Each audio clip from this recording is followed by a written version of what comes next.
Hello world, welcome to Building Black Wall Street. For this video, we're going to be focusing on Berkshire Hathaway's annual report for 2016 and also very briefly the new all-time high reached by the Dow Jones Industrial Average. And our focus as far as the Dow is concerned is just for history, because as investors, when markets start reaching high, we start being more cautious because a lot of companies are overvalued. Today is Wednesday, March 1st, 2017. And as you see by the header for the CNBC article a couple of hours ago, the Dow closed above 21,000 as stocks post best day of 2017 after Trump's speech last night. So as we see, they're suggesting that Trump's speech is the cause for the Dow reaching this new milestone, which to a certain extent I believe it had a major effect on the close.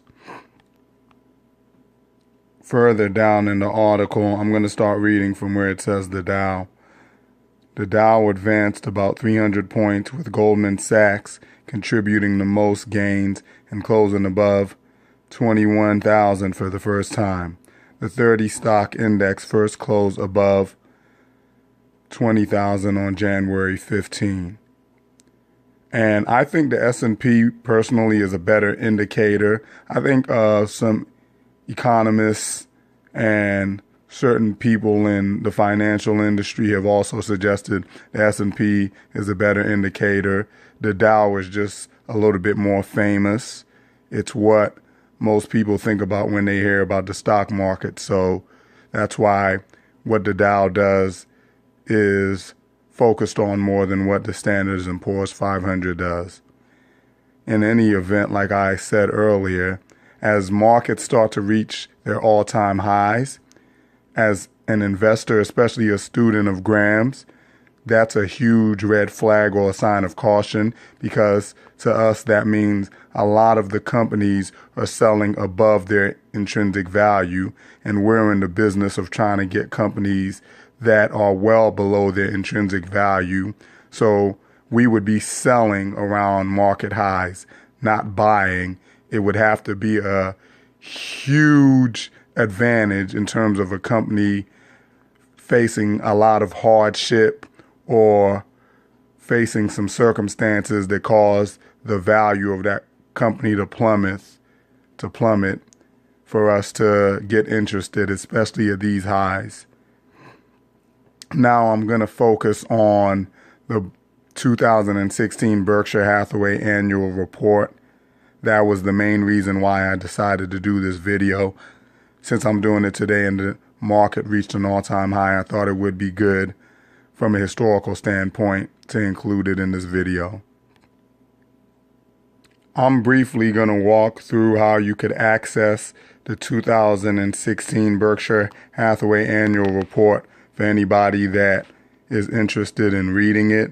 And for anybody that is watching this video, you would first search Berkshire Hathaway, the company, in Google, as you see at the top. And then once you find Berkshire, you would go and hit the Berkshire. And it will take you to the homepage of Berkshire Hathaway. And right in the red, you can see annual and interim reports updated February 27th, 2017. So they released it. I believe that's Saturday's date. I started reading it then and I just concluded reading it. So that's why I'm doing this video a little bit after. Anyways, you would hit the annual report, and since we're looking for the you would hit that link.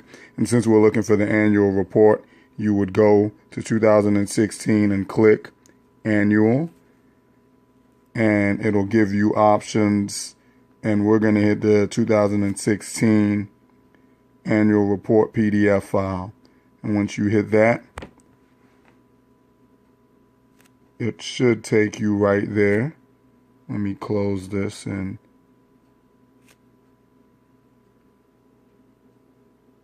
here we are. For anyone that is a student of Graham's, this is like a continuation of his value investing principle, Buffett being his most famous and probably his most successful and intelligent disciple. Writes annual reports every year. He's been doing it since, I want to say, 1965, around then when he started buying shares of Berkshire, when he took control of Berkshire's helm. And in my opinion, if you want to be a master in finance, just you reading the annual reports and really getting, Berkshire's annual reports and really getting a proper understanding of it will make you a very successful investor. I think it's better than you taking or getting your master's in Harvard or any of these Ivy League school in economics or finance, in terms of if you're trying to be a successful investor. I think you reading Berkshire's annual report alone would be sufficient for you to do better than the majority of investors, as long as you have the temperament and you really understand what the message Mr. Buffett is conveying through the annual reports. I have found reading his annual report to be extremely valuable. Now, on this one, he really focuses on passive investing versus going the hedge fund route. And on a prior video, I focused on him having a bet with a hedge fund manager and him saying the S&P would win, would beat the hedge fund manager's choice of funds, as he called it. And they gave it a 10-year period. And so far, it's 9 years and some change. I believe the bet is over December 31st, 2017. And Mr. Buffett is pretty much a surefire bet. And I mean, he's winning it hands down. These are some of the topics the annual report covers. My main focus is really the chairman's letter, because it kind of gives you a little insight on Mr. Buffett's thinking and how he views the economy, specifically if he thinks it's going to be more favorable for investing in the future. That's what I try to gauge from it. Also, all the other wisdom that's in there. His style of explaining something and simplifying things that are super complex is masterful. And I've done the bulk of my learning about investing through reading his annual report and reading the books he says are the best as far as investing is concerned. Number one being The Intelligent Investor. Number two, Securities Analysis, the second edition. And number three, Phil Fisher's Common Stocks and Uncommon Gains. And I think with the proper understanding of those three books, as well as all the annual reports he's done yearly from 1965 or 67 till now, you are going to be in a position to be very successful as an investor, as long as you have the right temperament. I'm going to go briefly to just take some quotes from him about passive investing versus active investing. Mr. Buffett starts to discuss the bet he has against the hedge fund manager on page 21. It says the bet, or how your money finds its way to Wall Street.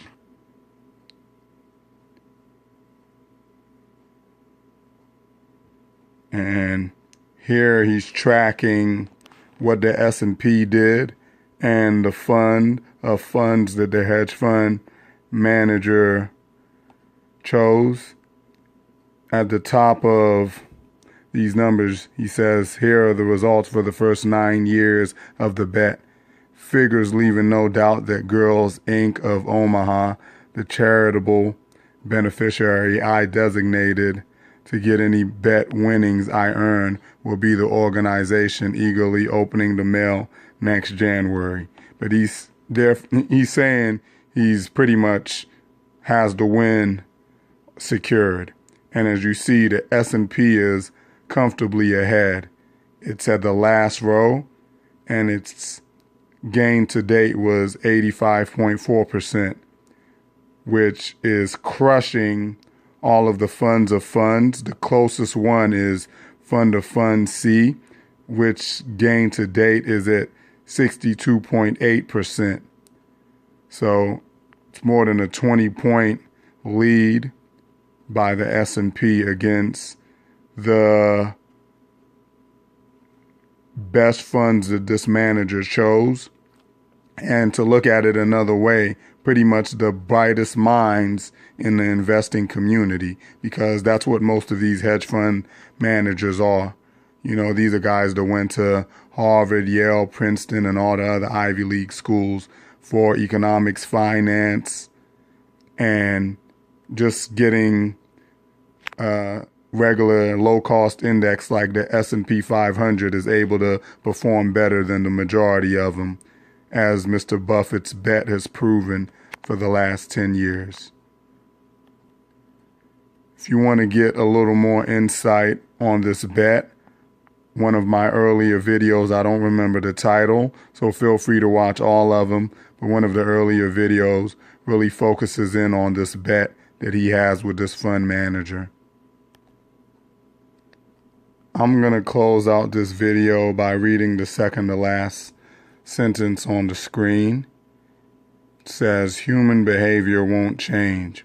Wealthy individuals, pension funds, endowments, and the like will continue to feel they deserve something extra in investment advice. Those advisors who cleverly play to this expectation will get very rich. This year, the magic potion may be hedge funds, next year something else. The likely result from this parade of promises is predicted in an adage. When a person with money meets a person with experience, the one with the experience ends up with the money, and the one with money leaves with experience. I hope me going over this has made you a little interested, hopefully interested enough to go read the chairman's letter from this 2016 Berkshire Hathaway annual report. And even further, if you're really serious about investing, for you to go back and read all the chairman's letters. I guarantee you won't be disappointed, and your whole perspective on investing will change if you're not already a student of Graham and a follower and a student of Buffett as well. Also, I suggest that you check out my other videos and the books that I focus on those videos, because that's where I get the bulk of my knowledge outside of watching Bloomberg or CNBC, and that's just to get an idea of what certain companies are doing, not really from a macroeconomic standpoint, but a micro. But I guarantee you, you will be in a position to do just as good or even better than most of the best out there, because you're learning from the best. Mr. Buffett's record has clearly been the best in investing, and if you can get a fraction of what he's done correctly, you stand to benefit tremendously. I hope you stay blessed and stay tuned for more videos. Peace.